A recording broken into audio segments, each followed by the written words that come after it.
दोस्तों अभी कोरोना के समय जब महामारी चल रही थी, जब लाखों लोगों की जिंदगियां खतरे में थी, तो उस वक्त कोर्ट के तरफ से एक बहुत अच्छी बात कही गई थी कि मैं नहीं जानता, कहीं से भी ऑक्सीजन का प्रबंध करो, मतलब करो, और एकदम टाइम दे दिया गया कि इतने घंटों में करोगे मतलब करोगे, मैं कुछ नहीं जानता। दोस्तों ये स्टेटमेंट बहुत अच्छा है। ये बहुत अच्छा इसलिए है दोस्तों क्योंकि सरकार की जिम्मेवारी है कि वो लोगों को तय समय पर ऑक्सीजन दे, क्योंकि कोरोना के समय में ऑक्सीजन एक जीवनदायिनी थी, एक संजीवनी थी, और इसको देना चाहिए। ये बात बहुत अच्छी थी। लेकिन दोस्तों कोई भी बात अच्छी तब लगती है ना दोस्तों, जब व्यक्ति खुद अमल पर लाए।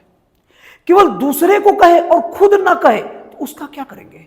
दोस्तों कोर्ट ने सरकार को तो कह दिया कि तुम कुछ घंटे में प्रतिबंध करो, कहीं से प्रतिबंध करो, मैं नहीं जानता। लेकिन दोस्तों कोर्ट अपने न्यायालय के अधीनस्थों को यह बात कभी नहीं कहता कि 35 साल से मामले लंबित है, कई मामले 55 साल से लंबित है, उसको किसी भी तरीके से एनी हाउ पूरा करो। मैं बाकी सरकारों को बोल चुका हूं कि घंटों में काम करो, और तुम अगर पूरा नहीं करोगे और उसके बाद अगर वो सरकार हमसे पूछे कि मिलॉर्ड आप टाइम पर काम नहीं क्यों नहीं करते, तो मैं क्या जवाब दूंगा। इससे न्यायालय की गरिमा खंडित होगी, न्यायालय की इज्जत बचेगी। दोस्तों ऐसा कोर्ट ने अपने अधीनस्थों को नहीं कहा। ये तो दोस्तों कुछ वही बात हुई कि अच्छी बात तो है, कोई व्यक्ति लोगों को ज्ञान देता है कि टाइम पर हो, अपने टाइम पर काम करो, टाइम पर काम करो, और वो व्यक्ति खुद ही बहुत ज्यादा ढीला ढाला है और लोगों को ज्ञान देता, और दोस्तों को उसे बताने चल जाए कि आप भी तो लेट कर दिए, तो भड़क जाता है, वो बात सुनता तक नहीं है। तो क्या उसके मुंह से ये ज्ञान की बातें अच्छी लगेगी। दोस्तों ज्ञान की बातें अच्छी तब लगती है जब खुद अपने ऊपर पहले अमल किया जाए और उसके बाद लोगों को बताया जाए। दोस्तों आज के समय में जब भी कोई कोर्ट के कामकाज के बारे में थोड़ा सा भी कोई जब बोलता है तो कोर्ट तुरंत नाराज हो जाती है, कहती है कि आजकल कोर्ट के ऊपर कमेंट करना तो फैशन हो गया है, लोग कोर्ट को कानून सिखा रही है। दोस्तों कानून कोई नहीं जानता, कानून केवल भारतीय संविधान जानता है, वो किताब जानती है, और हर चीज वो किताब के हिसाब से बोलती है।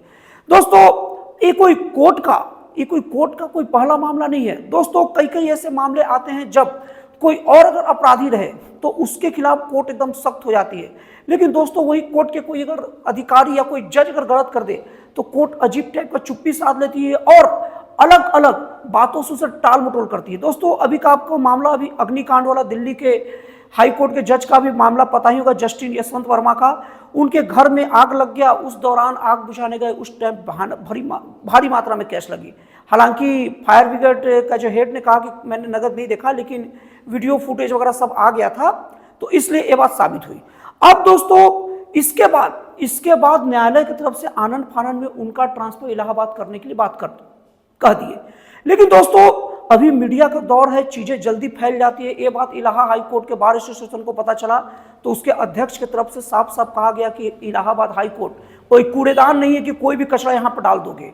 उन्होंने ये भी कहा कि हम उनका स्वागत समारोह नहीं होने देंगे। दोस्तों इसके बाद बहुत भारी विरोध हुआ, सदन में भी मामला चला, सदन में भी हंगामा हुआ, और पक्ष विपक्ष दोनों के दोनों बहुत हद तक इसको लेकर एक मत भी हुए कि ये सब क्या चल रहा है। दोस्तों इसके बाद ये दबाव को देखते हुए फिर से अब कोर्ट ने ये बात, अब सुप्रीम कोर्ट ने दिल्ली हाई कोर्ट के जो मुख्य न्यायाधीश है उनको ये सूचना दे दी है कि अभी उनको जस्टिस वर्मा को कोई भी न्यायिक कार्य न करने दिया जाए। और दोस्तों उनके जांच की बात भी कर दी है, और उनके जांच में दोस्तों पंजाब के और हरियाणा के जो हाई कोर्ट है उनके मुख्य न्यायाधीश और हिमाचल प्रदेश और कर्नाटक के अन्य न्यायाधीशों को उनके जांच समिति में शामिल किया गया है। अब दोस्तों सबसे पहले बता दूं दोस्तों, जस्टिन वर्मा का ये कोई पहला घटना नहीं है। दोस्तों इसके पहले भी 2018 में जस्टिन वर्मा के ऊपर आरोप लगे थे। सबसे पहले उनके बारे में कुछ जान लेते हैं।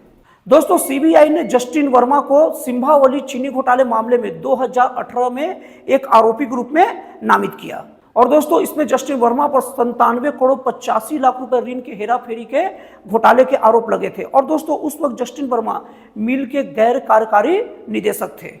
और दोस्तों इसके बाद सीबीआई ने इसकी जांच शुरू कर दी। लेकिन दोस्तों कुछ ही दिन बाद मामला ठंडे बस्ते में चला गया। लेकिन दोस्तों एक अदालत ने 24 में फिर से जस्टिन वर्मा के खिलाफ ये जो पुराने जो मामले को खोल दिया। लेकिन दोस्तों सुप्रीम कोर्ट में मामला गया और सुप्रीम कोर्ट ने इसे पूरी तरीके से बंद करने का आदेश दे दिया गया। उसके बाद में दोस्तों ये मामला खत्म हो गया। और दोस्तों ये कोई पहले न्यायाधीश नहीं है जिनके ऊपर ऐसा आरोप लगा है। दोस्तों मैं आप लोगों को केरल हाईकोर्ट का बात बताता हूं। केरल हाईकोर्ट में अभियोजन निदेशक के बयान के आधार पर अभी पूर्व जज सीए रामचंद्रन नायर के ऊपर सीएसआर फंड घोटाले के आरोप लगा और उन्हें आरोपी बनाया गया। अब दोस्तों इसमें जो केरल का हाईकोर्ट है उसने आदेश दिया कि इनको आरोपी के नाम से मुक्त किया जाए। अब उनका एक तर्क था क्या, एक सफाई था, क्योंकि लोग तो कहेंगे भैया इनको बाहर क्यों कर दिए। तो उन्होंने, केरल हाईकोर्ट ने सफाई दिया, ये बोला पहले एक ज्ञान की बात बताया कि कानून से ऊपर तो कोई नहीं है, लेकिन उसमें एक लेकिन लगा दिया। लेकिन लगाकर उसने ये बोला, उन्होंने, केरल हाईकोर्ट ने बोला कि जो जज हैं अगर उनके खिलाफ अगर उनको नामित किया जाता है और ये सब का फैसला आने बहुत लंबा समय लगता है, और अगर फैसला आने के बाद मान लो जज अगर बेकसूर हो गए तब तक तो फिर बहुत बात आगे बढ़ जाएगा और उतने समय में लोगों का न्यायपालिका से भरोसा उठ जाएगा। बहुत अजीब तर्क है भाई। तब तो जो अधिकारी हैं, पुलिस वाले हैं, नेतागण हैं, वो तो जनता के प्रत्यक्ष सेवक हैं, उनको तो जनता बेचारी चुनती है। तो उनके ऊपर भी जब आरोप लगता है तो उनको ऐसा क्यों नहीं बोला जाता कि एक काम करिए, आप फ्री घूमिए और जब आपके ऊपर आरोप तय होगा ना तब आप आइएगा। ऐसे आपको आरोपी नहीं बनाया जाएगा, क्या पता बाद में अच्छे इंसान हो गए तो क्या होगा।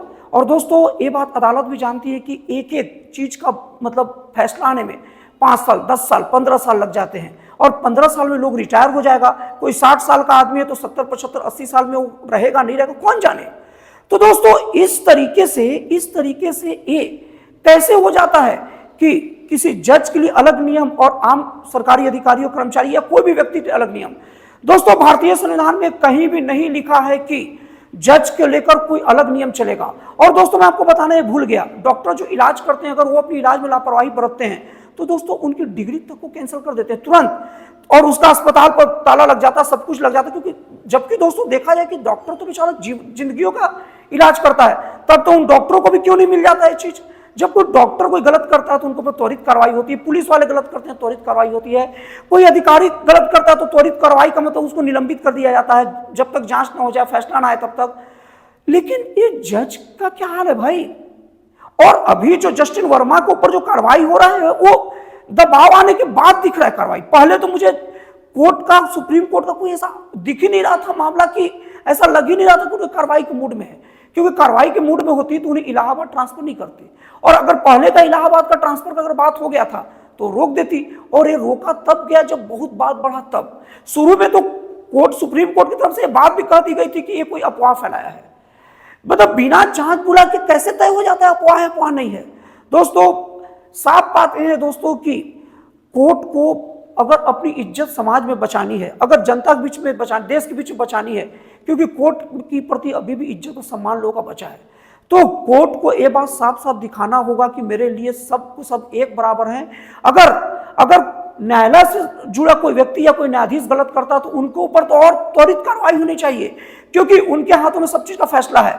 और दोस्तों अभी जस्टिन वर्मा का भी ये चाहिए कि इन्होंने जितने फैसले दिए हैं अभी तक उन सब फैसलों पर एक बार पुनर्विचार हो, क्योंकि दोस्तों इतना कैश अगर वो दोषी साबित हुए तो इतना कैश लिए होंगे तो जाहिर सी बात है बहुत सारे फैसले को प्रभावित करके लिए होंगे, तो सब पर एक बार थोड़ा सा विचार होना चाहिए। तो दोस्तों आपको ये कोर्ट को लेकर ये मेरा विश्लेषण कैसा लगा कमेंट करके जरूर बताइएगा। तो दोस्तों फिर मिलता है अगले वीडियो में एक जन कल्याणकारी और एक राष्ट्रवादी प्रेरित नए विचारों के साथ।